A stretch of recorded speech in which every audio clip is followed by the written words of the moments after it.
தற்போதைய செய்தியை பார்க்கிறோம். கோவை விமான நிலையத்தில் பயணியிடம் மீண்டும் தோட்டா பறிமுதல் செய்யப்பட்டிருக்கிறது.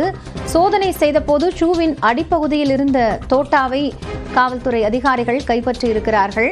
இதுகுறித்த கூடுதல் தகவல்களை செய்தியாளர் பிரசன்னாவிடம் கேட்கலாம். பிரசன்னா, எப்படி இது கண்டறியப்பட்டது? யார் அந்த பயணி? என்ன நடவடிக்கை எடுக்கப்பட்டிருக்கு?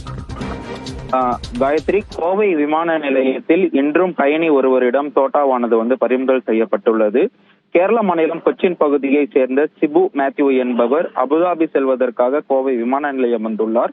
அவரை மத்திய தொழில் பாதுகாப்பு படையினர் சோதனை செய்த பொழுது அவரது ஷூவின் அடிப்பகுதியில் தோட்டா இருந்தது கண்டுபிடிக்கப்பட்டது. உடனடியாக அந்த தோட்டாவை பறிமுதல் செய்த மத்திய தொழில் பாதுகாப்பு படையினர் அதனை பீளமேடு காவல் நிலையத்தில் ஒப்படைத்துள்ளனர். மேலும் சிபு மேத்யூவையும் பீளமேடு காவல் நிலையத்தில் ஒப்படைத்துள்ளனர். இது தொடர்பாக பீளமேடு காவல்துறையினர் அவரிடம் தற்போது விசாரணையை துவக்கியுள்ளனர். நன்றி பிரசன்னா, விவரங்களுக்காக.